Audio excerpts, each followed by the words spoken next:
Buenas noches, muchísimas gracias por acompañarnos a este evento organizado por la Universidad de los Hemisferios, la Asociación Ecuatoriana de Derecho Privado, el Instituto Ecuatoriano de Derecho Procesal, la Asociación de Bancos, Diálogos y Conéctalo.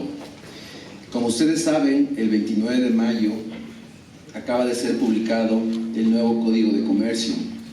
Es un cuerpo legal que ha sido revisado por nuestra legislación por primera vez en 113 años. Para conversar sobre este tema hemos invitado a una lista de prestigiosos abogados que darán su punto de vista sobre los principales cambios y reformas que se han introducido en este nuevo código y si esto facilita o no la actividad mercantil en nuestro país. Empezaremos con el doctor Fabián Jaramillo. Doctor, muchas gracias. Gracias, Juan Carlos. Tengo que empezar agradeciendo la invitación para estar en este conversatorio, pero honorablemente tengo que empezar diciendo que cuando se me invitó a este conversatorio me permití decir que no me sentía preparado para hablar sobre el nuevo Código de Comercio. Y más vale, lo que me ofrecí es hacer algunas reflexiones sobre la dinámica de nuestra sociedad y de nuestra legislación en relación con las nuevas leyes que se están dictando, incluidas obviamente el Código de Comercio. Así es que estoy listo para eso cuando usted lo disponga. Gracias. La verdad es que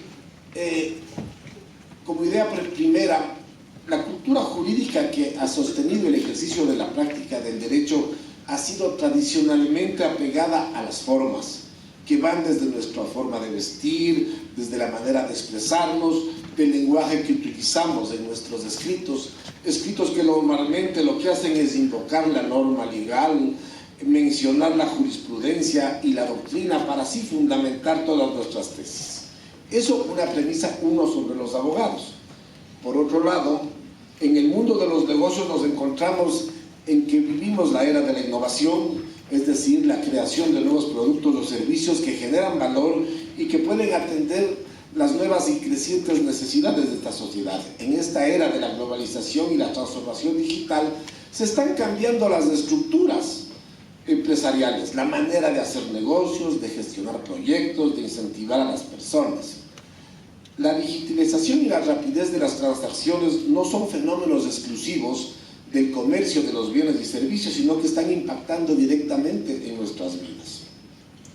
Y todos, algunos, los más viejitos, mucho más, hemos sido testigos de la muerte lenta, por ejemplo, del correo postal, que ahora ha sido reemplazado por el correo electrónico. El antiguo teléfono que nos comunicaba a través del alambre, hoy ya no está en uso. Ya nadie quiere rentar una casa con teléfono porque todo el mundo tiene su teléfono inalámbrico que nos permite una mejor comunicación y que ya es parte de nuestro atuendo diario, es parte de la presencia el tener el aparatito, sea en el cinturón o en algún otro lado. Ya las cámaras de fotos no se usan y el teléfono nos cubre también esa necesidad. En la casa ya no hay que cambiar de canal de televisión para buscar la película que buscamos porque el Netflix ya nos proporciona el entretenimiento que queremos. Ya no es la comunicación verbal la que prima, sino el WhatsApp o el mensaje de texto. Estas realidades realmente han impactado en la vida para esta época. Bien se ha dicho que estas innovaciones tecnológicas habrían cambiado la historia y los clásicos de la literatura. Romeo y Julieta acudirían al WhatsApp en lugar de comunicarse a gritos desde el balcón. O en Los Miserables se hubiera organizado la revolución a través del Twitter y del Facebook. Y si es que hubiera habido el skate, tal vez Simón Bolívar podría hablar con los líderes de la Gran Colombia y hubiera evitado que se disuelva esa, no hay que decir patria grande porque tiene otra connotación, pero sí esa coalición de naciones.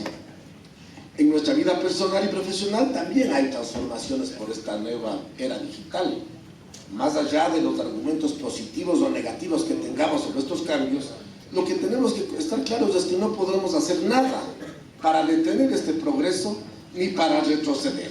El mundo y la vida se transforman y si no nos adaptamos, quedamos fuera. y las actividades jurídicas tampoco han estado ajenas a esta situación. Ahora tenemos los sistemas informáticos que nos proporcionan la legislación al día, tal vez con más erudición que la del viejo maestro que conocía la ley de memoria. Ciertamente que el sistema ahora nos transmite la ley, tal vez no con el razonamiento que aportaría el viejo maestro, pero lo tenemos. Hay contratos y formatos de contratos que ya se encuentran en Facebook, y creo que además hay abogados que ya están ofreciendo ese tipo de servicios, lo cual nos parecía impensable. Las notificaciones ahora son electrónicas. En los procesos tenemos la notificación que nos llega al correo electrónico, reemplazando el casillero judicial.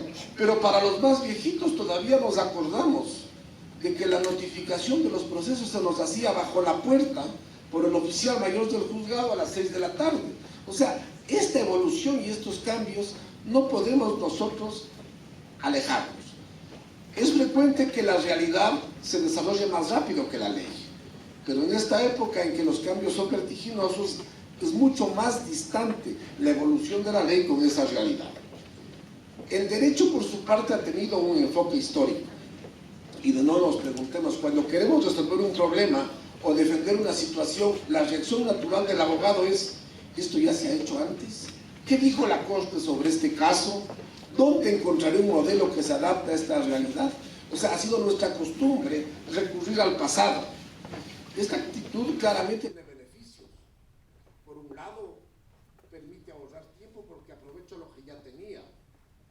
Da fortaleza a nuestros argumentos y en el fondo tiende a la seguridad jurídica, que es que se siga haciendo lo que en el pasado se hacía bien. Pero en un mundo de constantes cambios y donde la realidad va evolucionando aceleradamente, a veces lo que encontramos en el pasado resulta insuficiente para solucionar los problemas del futuro. Hay a veces que buscar nuevos paradigmas y empezar a pensar ¿cómo sería si esto fuera de otro modo? ¿Qué figura legal correspondería? Pensamos que quizás en las primeras civilizaciones los abogados tuvieron que haber sido mucho más inquietos en la búsqueda de estas soluciones, y tal vez nos toca ahora empezar eso. No digo que desconozcamos las reglas y principios del ayer, pero sí es imperativo que solucionemos los problemas de la actualidad con una nueva forma de pensar. Tenía una cita, Einstein decía que no podemos resolver los problemas pensando en la misma forma que cuando los creamos. Es así que el futuro nos trae un reto a todos los que ejercemos y enseñamos el derecho. El reto es crear nuevas figuras y soluciones para este mundo digital y tecnológico. En una sociedad organizada, la ley, según lo que nos dice el artículo 1 de nuestro Código Civil, es la declaración de la voluntad que, manifestada en la forma prescrita en la Constitución, manda, prohíbe o permite. Pero esta ley tiene que estar adecuándose a las realidades. Y eso hemos vivido. Aún el Código Civil, de inspiración napoleónica y traído por don Andrés Bello a las Américas, ha tenido importantes transformaciones desde 1860, a pesar de que en ese entonces era una sociedad conservadora y tradicionalista. Y así tenemos que a principios del siglo pasado, con la Revolución Liberal y la separación de la Iglesia y el Estado, se estableció el matrimonio civil y el divorcio, que entonces habrá sido un cambio sustancial. Personalmente yo recuerdo hace casi 50 años, en mi primer semestre de universidad, recuerdo las magistrales clases de Monseñor Juan Arreolí, que explicaba con gran solvencia el libro primero del Código Civil. Pero asimismo recuerdo que en esas primeras clases criticaba la reforma legal que se había hecho en 1970, que concedía iguales derechos a todos los hijos, desapareciendo la distinción entre hijos legítimos e ilegítimos, hijos de matrimonio o de fuera de matrimonio. Oye, a nadie nos parecería que se justifique esa distinción, pero a Monseñor Larrey Holguín, brillante jurista, le preocupaba en ese tiempo. Yo creo que en este sentido, y más allá de las discrepancias que sobre las facultades de la Corte Constitucional para interpretar la Constitución a la luz de una opinión consultiva, está ocurriendo una cosa similar, porque se está hablando del matrimonio igualitario, que yo creo que definitivamente está arraigada en nuestra sociedad, pero está causando revuelo como revuelo le causaba a Monseñor Larrea en el año 70 la distinción entre hijos legítimos y ilegítimos. Y esto nos revela lo que es el cambio normativo de la ley en relación con los tiempos en que se vive. Podría hablar de otras ideas, decía yo, cuando Gil Barragán Romero propuso y se estableció en la Asamblea, en el Congreso, la figura del daño moral, es un cambio radical, porque hasta antes la figura del daño estaba solo relacionada con el daño patrimonial, y este fue un cambio que ahora ya no nos sorprende a nadie. Y yo recuerdo otro caso parecido, la primera sala de lo civil de la Corte Suprema de Justicia del año 98, en la que era parte del doctor Santiago Andrade, y en la que tuve el privilegio de formar parte también, aunque sea solo como juez de tan ilustres maestros. Esa primera sala, cuando la Constitución no lo decía tan claramente, estableció el principio de la responsabilidad objetiva en la sentencia del caso de Delfina Torres Petroecuador. Hasta entonces se decía, solo con daño, solo con dolo o culpa puede haber indemnización de daños. Esa sentencia dijo, quien hace actividades de riesgo asume la indemnización aunque no exista daño o dolo. En esos momentos eran cosas novedosas, pero revela cómo va cambiando el criterio. Y para traer un último recuerdo, tengo presente en las clases de Derecho Laboral hace 50 años o 45, al doctor Julio César Trujillo, como hombre progresista, proclamaba en la clase que el trabajador que hace bien su trabajo debe tener derecho a la propiedad en el empleo y a quedarse en ese empleo durante toda su vida laboral. Esa era la estabilidad que se proclamaba. Hoy en día los millennials, y no solo los millennials, los jóvenes, no se les pasa por la cabeza la idea de trabajar toda la vida en una misma actividad. Le parecemos ridículos los que llevamos ya 30 o 40 años haciendo lo mismo. Esos están hechos para la novedad. ¿Qué sentido tiene esa estabilidad de la que nos hablaban nuestros maestros? Es por eso quizás que ahora se habla de buscar un nuevo sistema laboral que en el Ecuador permita que tengan trabajo más de la mitad de los ecuatorianos que están sin tener cómo mantener su familia y su vida. Lo mismo puede decirse del sistema procesal. Teníamos un sistema procesal heredado de España, que significaba que el juicio sea un proceso interminable realizado ante los amanuenses, que llegaba a manos del juez después de 5 años y que no sabía cómo resolverlo y que terminaba declarando una nulidad o aceptando una excepción dilatoria para no tener que revisar el fondo del litigio, y con lo cual cumplía su deber formal de resolver la causa, pero la sociedad quedaba desamparada porque no se hacía justicia, no se resolvía quién tenía el derecho.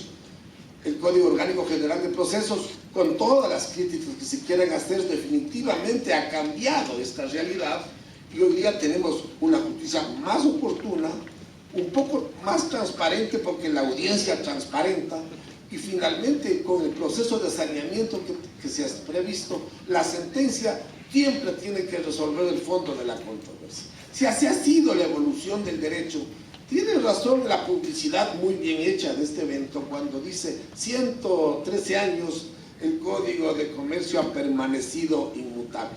Sí, no es tan inmutable, ha habido una codificación por el camino, han habido una que otras reformas, muchas de ellas de la dictadura militar del 63, cuando se estableció la renta con reserva de dominio, la prenda especial de comercio que ahora creo que le han suprimido, el contrato de seguros, pero en general es una norma que se ha mantenido inmutable.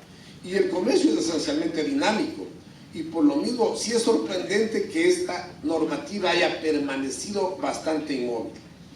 Sobre el ámbito de la legislación comercial, hace años que yo trabajaba en esta materia, constaté algo de lo que hablaba con Santiago antes de este evento. El Código de Comercio anterior decía, la letra de cambio debe tener los requisitos del artículo 410, y salvo unas pequeñas excepciones del 411, el documento que no tenga estos requisitos no valdrá como letra de cambio. Y en relación justamente con el adelanto tecnológico, y la mayoría de los jóvenes aquí presentes puede resultarles novedoso, en el tiempo que solo había máquinas de escribir, Si se hacía la venta, por ejemplo, de un vehículo a 24 meses, había que firmar 24 letras de cambio. Y tenía que cada letra de cambio colocarse en la máquina de escribir, primero en el anverso y después en el reverso. En el anverso para establecer el nombre del deudor, el valor, la fecha de vencimiento, la tasa de interés, en el reverso para la aceptación, etc. Y lo frecuente era que por la dificultad que eso significaba, que no se coloque, que no se llenen completos los formularios de letras de cambio. Y cuando no se las pagaba, se demandaba el cobro de esa obligación y no era lejana la excepción falsificación del documento. Cuando yo lo firmé no tenía estos requisitos que lo han puesto después de mi firma, y aunque el deudor debía ese dinero, no era condenado al pago porque había habido esta alteración. Es en esas circunstancias cuando la misma primera sala de la Corte Nacional Suprema de Justicia entonces, y por inspiración del doctor Santiago Andrade, se estableció el principio, viéndose de de administrar justicia, que al firmarse un formulario de letra de cambio por parte del aceptante, estaba autorizando al acreedor para que complete los datos vacíos del documento a fin de que pueda ser presentado para el cobro. Este principio, que era progresista, ha permitido desde los últimos años para acá en que las letras llenadas después del firmado puedan ser cobradas y las deudas se efectivicen. Mucho me temo que criterios como este, propio de esa progresividad de nuestros jueces, no constan recogidos en el Código de Comercio sobre el que vamos a tratar ahora, más bien dicho sobre el que van a tratar ustedes, porque lo que sí he revisado es que no tiene ya esta normativa que provenía de la jurisprudencia. Creo que es importante en todo caso debatir sobre este código, porque aquí se va a enriquecer el criterio y se podrá llegar a conclusiones. Además, ninguna ley está escrita en piedra, si es que tiene que ser mejorada o ajustada, deberá ser. Y por último, quiero señalar que eventos como estos son importantes. Y compartiendo una experiencia, les diría que hace más de 15 años, cuando tuve el honor de presidir el Colegio de Abogados, en donde estuvimos con algunos de los aquí presentes, como Santiago, Rodrigo, nos dimos cuenta de que el abogado quería conocer las nuevas leyes, no leyéndolo en su oficina, sino a través del debate y el foro. Y se enriquecía mucho en este tipo de eventos el criterio sobre lo que se estaba tratando. Lanzamos un libro sobre la ley de casación con el doctor Andrade, se hablaba de la justicia indígena, del principio penal acusatorio, y centenas de abogados asistían a estos eventos. Con este precedente y con este principio felicito a la iniciativa de hacer este acto. Agradezco la oportunidad que me han dado de poder hacer esta presentación, pero como he señalado, no se podía referir al Código de Comercio porque no me sentía preparado para hacerlo. Solo termino diciendo que con acierto, el maestro Couture nos dice en el primero de sus mandamientos que debemos de estudiar, que el derecho se transforma constantemente y que si no estudiamos cada día somos menos abogados. Yo estoy aquí para cumplir ese precepto, porque en el derecho mercantil lo que quiero es aprender en este evento, y desde esta silla o desde la de allá voy a tratar de nutrirme de las brillantes exposiciones que estoy seguro harán los expositores en esta tarde y en el día de mañana. Agradezco la oportunidad.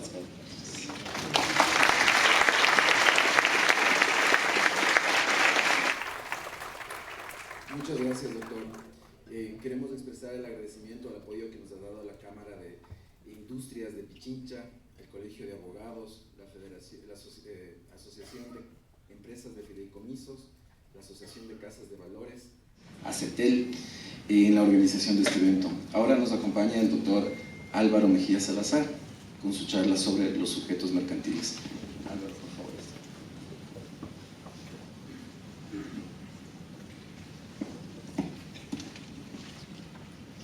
Ahí, sí, perfecto, gracias. Gracias, Juan Carlos, Fabián, doctor Santi. Buenas noches con todos, con todas. Pues sí, vamos a iniciar pues ya la temática, la profundidad de este foro con los sujetos mercantiles. Entonces, está ya perfecto. ¿A dónde apunto?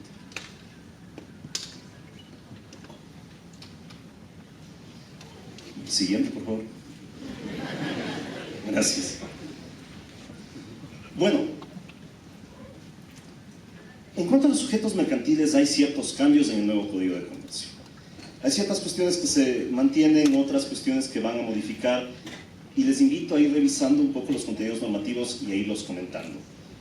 El artículo 2 de este nuevo código dispone que son comerciantes, con este imperativo, las personas naturales que, teniendo capacidad legal para contratar, hacen del comercio su ocupación habitual. En esto no hay novedad. Esta es la definición tradicional de comerciante. Podríamos decir que respecto de lo contenido en el antiguo Código de Comercio no hay ninguna aportación, entonces tenemos que eso es algo que se mantiene.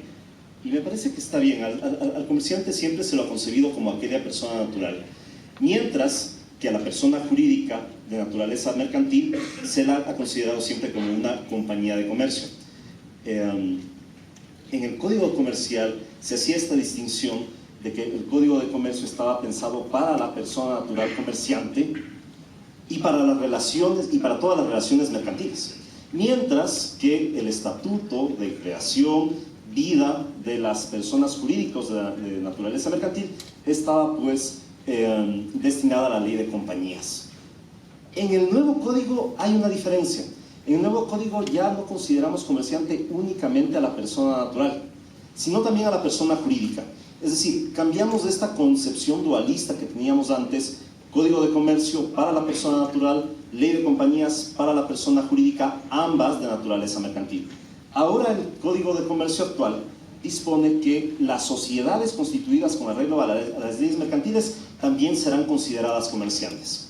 Podemos pensar que esto es un mero entendimiento de lenguaje, en la medida en que ambos sujetos, al tener naturaleza mercantil, sus relaciones iban a estar regidas por una ley de similar naturaleza. Sin embargo, sí hay un cambio. Sí hay un cambio considerar que la ley mercantil natural, la de base, el Código de Comercio, va a regir también ciertos aspectos de la vida de las sociedades, de las personas jurídicas. Entonces, insisto, se incluye a las sociedades constituidas con arreglo a las leyes mercantiles como comerciantes. Ya no son solo las personas naturales las que pueden utilizar esta denominación. También va a considerar como comerciantes a las sociedades extranjeras o agencias y sucursales de estas que dentro del territorio nacional ejerzan actos de comercio según la normativa legal que regule su funcionamiento. Lo propio, esto que estaba regulado por la Ley de Compañías y que el Código de Comercio no lo categorizaba en la antigüedad como comerciante, sino como una persona jurídica de naturaleza mercantil o como una compañía de comercio, ahora lo podemos llamar indistintamente como comerciante también. Es una cuestión lingüística, pero vale la pena considerar este particular, sobre todo cuando estemos en la redacción de contratos. Yo pienso que siempre será mejor denominarles a las compañías por su nombre y no confundir con el término comerciante, pero en el evento de que lo hiciéramos, pues estaría acogido por la normativa esta particularidad. Siguiente, por favor. Ahora bien, el código también va a utilizar como sinónimo de comerciante el término empresarios. No hay una regulación específica para el empresario. El empresario y el comerciante están tomados como sinónimos. Después vamos a analizar que se trata o se regula la empresa. Es como que el código quiere decir hay comerciantes, hay empresarios, el comerciante es un empresario, dándole una connotación más allá de jurídica económica. Tal vez el término está un poco más sofisticado y tal, pero en todo caso el código los está empezando a utilizar como sinónimos. Comerciante o empresario. También considera, como están viendo en la lámina, como comerciantes a las unidades económicas o entes dotados o no de personalidad jurídica cuyo patrimonio sea independiente del de sus miembros que desarrollen actividades mercantiles. Esto sí vale la pena hacer un comentario. El sujeto mercantil es aquel sujeto que puede realizar actos de comercio. Esta es la gran definición. ¿Un ente económico autónomo que no tenga personalidad jurídica puede per se realizar actos de comercio? ¿O es acaso las personas asociadas con una finalidad mercantil específica las que van a realizar el acto de comercio? Esto, como ustedes saben, hay discusión en la doctrina. Aquellos que piensan que un contrato asociativo que simplemente se lo realiza por escrito ante una notaría o en documento simple, ya constituye una persona jurídica o no, si es que se le puede considerar al joint venture o al consorcio como una persona jurídica o no. La discusión creo que no se ha agotado. En todo caso, el Código de Comercio acepta como comerciante a una unidad económica que tenga un patrimonio autónomo, aunque no se encuentre dotado de personalidad jurídica. Esto nos recuerda un poco a la figura de contribuyente en el Código Tributario. En el Código Tributario hace mucho sentido que un contribuyente pueda ser una unidad económica sin personalidad jurídica. Por ejemplo, una herencia adyacente. Si en la herencia adyacente se encuentra un inmueble, el inmueble, por el solo hecho de existir, estará generando un tributo, un impuesto predial. No necesita una titularidad, sino el simple hecho de existir en una circunscripción geográfica cantonal. Entonces, en materia tributaria, hace mucho sentido que un contribuyente pueda ser una unidad económica sin personalidad jurídica. Pero insisto, podemos considerar que una unidad económica carente de personalidad jurídica puede realizar actos de comercio. En sí, celebrar un contrato asociativo mercantil es un acto de comercio, de la misma manera como celebrar una escritura pública de constitución de una compañía es un acto de comercio. Pero insisto, una mera unidad económica carente de personalidad jurídica ¿puede considerarse comerciante? Personalmente tengo mis dudas, sin perjuicio de lo cual el código ya lo considera comerciante. Insisto, una cosa es que a través de un contrato asociativo se puedan realizar actos de comercio por la unión incidental de dos personas o dos sujetos mercantiles. Pero más allá de eso, que ya lo podamos considerar como comerciante propiamente dicho, insisto, a mí al menos me cabe la duda, aunque reconozco que es un tema que está abierta a la discusión. El código toma partido y lo considera como comerciante. También considera como comerciante a las personas naturales que se dedican a actividades agropecuarias, manufactureras, agroindustriales, entre otras, que por el volumen de su actividad tienen la obligación de elevar contabilidad. Esto hay un cambio respecto de la regulación anterior del Código de Comercio. En la regulación anterior, todo agricultor o todo ganadero, por la primera colocación en el mercado de sus productos o de sus animales, ya se consideraba que se estaba realizando un acto de comercio. No se le daba la calidad de comerciante, pero sí a esta primera operación ya se le dotaba de naturaleza mercantil. Ahora vamos un paso adelante. Decimos que ya van a ser de suyo comerciantes los productores y nuevamente estamos ligando al tema tributario. Vamos a ver que este código está, no quisiera utilizar el término sometiéndose, pero tal vez pueda ser correcto utilizar este término, en muchas particularidades a la materia tributaria. Y saben que la materia comercial, claro, al ser una materia económica va a tener una relación con la materia tributaria en la medida en que se van a generar manifestaciones impositivas. Pero de ahí a estar haciendo muchas referencias a la materia tributaria nos da que pensar. En todo caso, cuando estén obligados a llevar contabilidad, pues los agricultores y los productores, los ganaderos tendrán o se considerarán comerciantes y estarán sometidos al fuero mercantil. Y bueno, ustedes me dirán, ¿cuál es la obligación de llevar contabilidad? En el antiguo código, por el hecho de matricularse mercantilmente, de inscribir su matrícula de comercio ante el registro mercantil, inmediatamente se tenía la obligación de llevar contabilidad, sin perjuicio del monto de su capital en giro, de sus ingresos, de sus gastos, no importaba.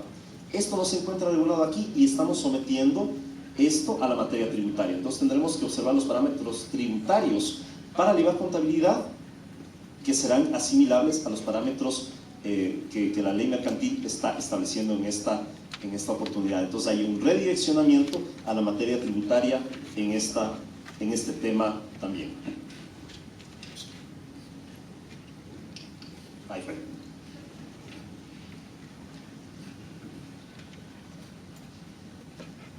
Ahora también hay un afirmativo, son comerciantes Otro término, se considerarán comerciantes, y terminamos con otro término diferente en la redacción de la ley mercantil. Se presume que una persona ejerce actos de comercio. No estamos dándole naturaleza de comerciante a esta persona, pero sí estamos dotándole de una naturaleza mercantil al acto que está realizando esta persona, lo que en teoría mercantil serían los actos objetivos. No un acto subjetivo que dependa de la naturaleza del sujeto, sino un acto objetivo que depende de la naturaleza del negocio jurídico en sí para considerarlo mercantil o no. En este caso, el artículo 12 del nuevo código dispone que se presume que una persona ejerce el comercio cuando tenga un establecimiento de comercio abierto al público. Ya vamos a ver lo que es un establecimiento de comercio. Pero básicamente es cuando una persona defina a su local como un establecimiento. Se presume que ya está realizando un acto de comercio. Y también cuando anuncia al público, se anuncia al público o se autodefina como comerciante o mediante la oferta de bienes y servicios por cualquier medio. Cuando se anuncia al público como comerciante o cuando realice oferta de bienes y servicios por cualquier medio. Gracias a Dios los profesionales estamos excluidos de esto, pero en general cualquier persona que vaya a ofertar productos o servicios va a considerarse que ya está realizando un acto de comercio. Esto, hay lecturas que pueden denominar o que podrían llegar a pensar que estamos mercantilizando toda la realidad económica, lo cual es peligroso. Recuerden que con la concepción antigua todo se presumía civil y para ser comercial teníamos que ser comerciantes matriculados, ser compañías de comercio o realizar un acto de comercio objetivo de aquellos definidos en la norma, como por ejemplo la suscripción de una letra de cambio. Ahora con esta norma del artículo 12 parecería que cualquier oferta de bienes y servicios realizado por un no profesional, una profesión liberal, ya sería un acto de comercio. Y además se presume, claro, esta presunción se entiende que acepta prueba del contrario, pero ¿eso qué significa? Que toda actividad que nosotros tengamos que realizar que no esté relacionado con nuestra profesión, con el ejercicio profesional, si no queremos que se presuma como mercantil, ¿acaso deberemos establecer una cláusula diciendo no, esto estará regido por el Código Civil, ya que no tengo fuero ni naturaleza mercantil, ni me interesa tenerlo? Les dejo esta inquietud, pero la norma se encuentra redactada de la manera en la que se encuentra redactada. Y recuerden que al final quien va a interpretar esto también son los jueces. Y tal vez tengamos un juez que no realice una interpretación como la que yo hago y que en cada caso la pueda considerar como antojadiza, pero tal vez haya un juez que sí pueda considerar que esta interpretación es la válida y pertinente.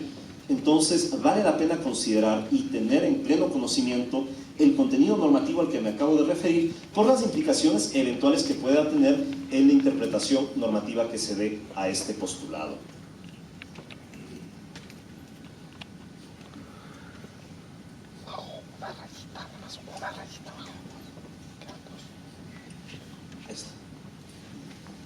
Deberes específicos del comerciante, de las personas que son comerciantes y de las que se consideran comerciantes. Deben llevar contabilidad o una cuenta de ingresos o egresos. ¿Por qué hablamos de una cuenta de ingresos o ingresos? Recuerden que antes todo comerciante, por el solo hecho de inscribir su matrícula de comercio en el registro mercantil, tenía que llevar contabilidad, indistintamente del capital en giro, sus ingresos o sus gastos. Pero ahora hablamos de llevar contabilidad o una cuenta de ingresos y gastos. Nuevamente estamos remitiéndonos a las leyes tributarias. La ley tributaria dispone que una persona que realice actos económicos tiene que llevar una cuenta de ingresos o gastos hasta que llegue a ciertos parámetros de capital en giro, de ingresos, de contratos, de gastos, circunstancia en la cual ya se dispara la obligación de llevar contabilidad. Insisto, el postulado mercantil anterior, contabilidad, todos los comerciantes desde el momento que es comerciante. Ahora, tratamiento asimilable a la materia tributaria. Ingresos y gastos al inicio y contabilidad después. Vamos viendo otra vez una clara referencia a la materia tributaria en lo que debería ser una materia económica totalmente independiente. Al menos ese es mi comentario. Tal vez puedan considerar ustedes que está útil esta asimilación y es totalmente respetable, pero al menos consideremos que hay este giro en la comprensión original respecto de la comprensión posterior. Llevar de manera ordenada la correspondencia que refleje sus actividades comerciales. Si bien más adelante en el código ya habla de los nuevos componentes de tecnología en cuanto a comunicación, este postulado nos recuerda al antiguo código, al que hablaba de que el comerciante tiene que guardar su correspondencia, pensando en esa correspondencia escrita. Como digo, gracias a Dios, más adelante sí se hace una referencia a las comunicaciones por vías tecnológicas actuales, pero esto es lo que se encuentra.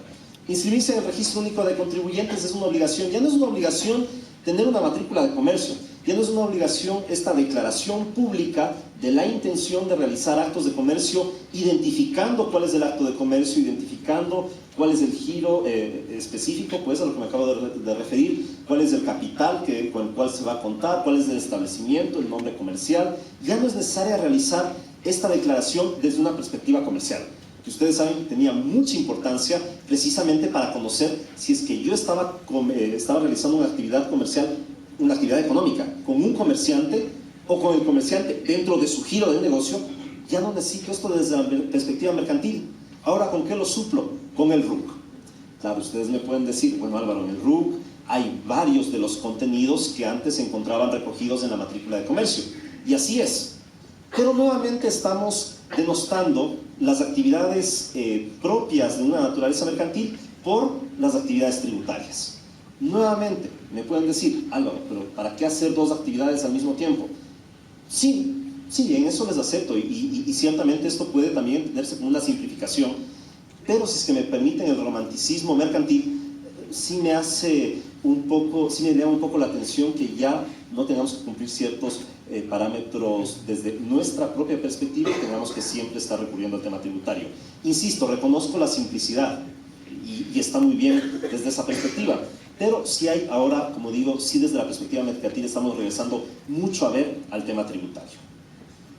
Obtener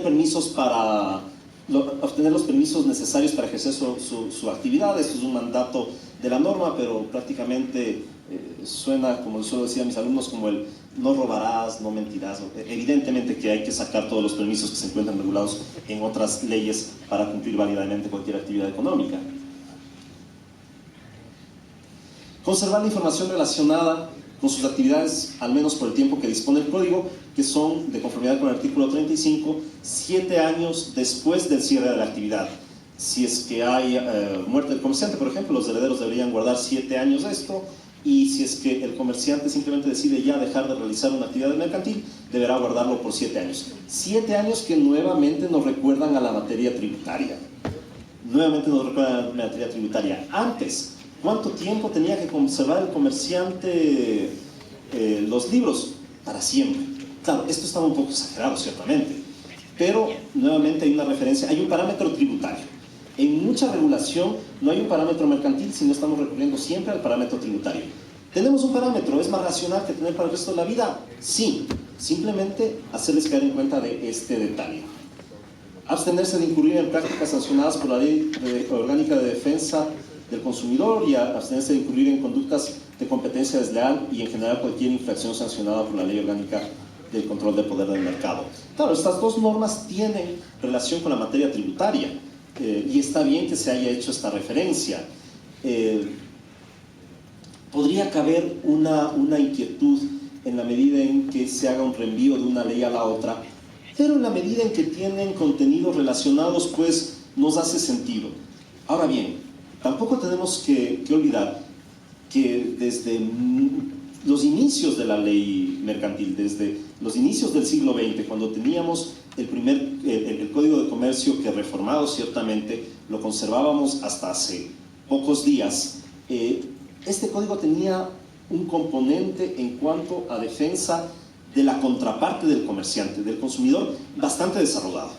Este es un tema que a veces no se lo ha topado, pero los contenidos de nuestro Código de Comercio, tributario muy lejano de aquel código, de aquellas ordenanzas comerciales de Bilbao, tenía un componente muy fuerte en cuanto a la protección del consumidor o de la contraparte del comerciante, entendiendo que el sujeto comercial era un sujeto especializado en la relación con un sujeto no especializado. Entonces, normas que protegían a la parte, al co-contratante con el comerciante, existieron siempre en el Código Tributario y esto era algo relevante en nuestra anterior legislación. Ahora también hay varias normas al respecto y tenemos un claro redireccionamiento a la Ley Orgánica de Defensa del Consumidor.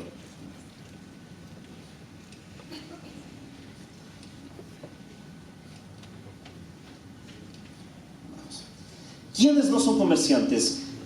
Básicamente esta norma te está señalando que comerciantes son los que hemos definido, que se entienden como comerciantes inclusive a entes sin personalidad jurídica, que es diferente a considerar que esto se puede constituir un acto de comercio. Decimos también quiénes se presumen comerciante y ahora definimos quiénes no son comerciantes. No son comerciantes los agentes económicos que ejercen una profesión liberal y aquellos que se dedican a actividades intelectuales, literarias, científicas y artísticas, así lo hagan con participación de colaboradores. El hecho de tener colaboradores no tendría por qué ser comercial, no entiendo la aclaración normativa. En cualquier caso, quienes ejercemos actividades intelectuales, literarias, científicas y artísticas dentro de una profesión liberal estaríamos excluidos de aquello. No sé qué pasa cuando vendamos un coche. Los artesanos se encuentran también excluidos de esta consideración mercantil y los que se retiran de forma definitiva de la actividad comercial dejan de ser comerciantes. Estas son las exclusiones que tenemos en la actualidad respecto a la ley mercantil y la anterior es toda esta mercantilización en cuanto a los sujetos que hemos expuesto. Hablemos un poco de la empresa. Yo les decía que el nuevo código habla indistintamente de comerciante o empresario sin definir o sin establecer diferencias entre los dos sujetos, lo cual nos lleva a concluir que los trata como sinónimos. ¿Qué es la empresa? La empresa está definida como la unidad económica a través de la cual se organizan elementos personales, materiales e inmateriales para desarrollar una actividad mercantil determinada. Es decir, un comerciante puede realizar sus actividades mercantiles de manera simple o también puede organizar una empresa con elementos personales, materiales e inmateriales. ¿Qué integra la empresa? Nombre o denominación de la misma, los bienes tangibles e intangibles, los activos que permitan desarrollar la actividad mercantil,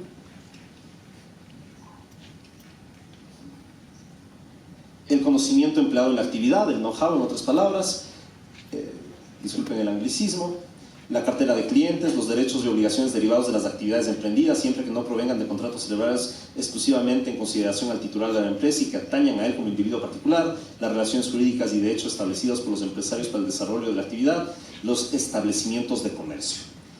En otras palabras, ahora empresa es lo que antes entendíamos como establecimiento de comercio. Tal vez esto es una actualización de términos y tal vez se encuentre bien hacerlo, pero los que hemos conocido, todos nosotros que hemos conocido a profundidad la materia mercantil, sabemos que... empezamos. Dios santo. Vamos a meter un poco más de caña, que me dice que tengo 15 minutos. Antes del establecimiento de comercio entendíamos toda la actividad del comerciante, háblanos en una sola palabra, sus activos y pasivos comerciales. Todo lo que estaba en sus activos y pasivos comerciales eran pues su establecimiento de comercio. Ahora, como vemos, todos los activos y pasivos del comerciante son su empresa. Y ahora el establecimiento de comercio es el bien inmueble o instalaciones donde el empresario realiza su actividad. Es decir, el establecimiento de comercio ahora es el local. Antes el establecimiento de comercio era el total de activos y pasivos. Ahora el total de activos y pasivos del comerciante es la empresa. Y el establecimiento de comercio pasa de ser el total de activos y pasivos del comerciante a ser el establecimiento físico, el almacén, el local. Vamos a darle un poco más de caña. Eso también está quitando tiempo. Siguiente, por favor. Bueno, ahí está lo que decía del establecimiento de comercio. Desquiten este tiempo. Vamos a hacer una revisión en el lado. Apoderados. Recuerden que antes teníamos al factor y al dependiente. El factor era el antecedente del gerente general de una compañía, el administrador general del establecimiento de comercio, de la totalidad de los activos y pasivos del comerciante. Tenía como característica dos elementos: tener una relación laboral y tener un poder comercial. Para ser factor tenía que ser empleado en relación de dependencia y tenía que tener un poder comercial. En la actualidad ya no habla el código, no dispone nada el código respecto de que el apoderado sea un empleado. Al contrario, habla mucho únicamente del poder mercantil e inclusive hace una referencia expresa de que cualquier particularidad que no se encuentre regulado en el Código de Comercio va a ser regulado en el Código Civil, lo cual me parece a esta altura una referencia no adecuada. Deberíamos tener una legislación exhaustiva en materia mercantil para no tener en estos casos tan clarísimos que recurrir a la materia civil. Tiene que hacerse por escritura pública e inscribirse en el libro de sujetos mercantiles, pero insisto, ya no se dispone nada respecto a que deba ser un empleado. Este es el principal cambio del antiguo factor con el actual apoderado general. Y vamos a ver que esto tiene referencia cuando hablemos de los agentes de comercio, si es que alcanzo a hablar de ello. En cuanto a dependientes, rápidamente les diré que tenemos una figura muy similar a la prevista en el Código de Comercio derogado. Son auxiliares del comerciante que le ayudan en labores de caja, en labores de venta, de demostrador y de cualquier actividad, incluso la de limpieza, siempre y cuando se encuentre regido por una relación laboral. Característica, se le puede otorgar un poder para realizar actos de comercio de manera específica. Cuando se le entrega un poder general, pues ya sería un apoderado general.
No hay realmente diferencia. ¿Acaso la única diferencia relevante, y me parece interesante señalarla, es la prevista en el artículo 446? Si el negocio encomendado se hiciera bajo el nombre del comitente, los derechos y la obligación que produce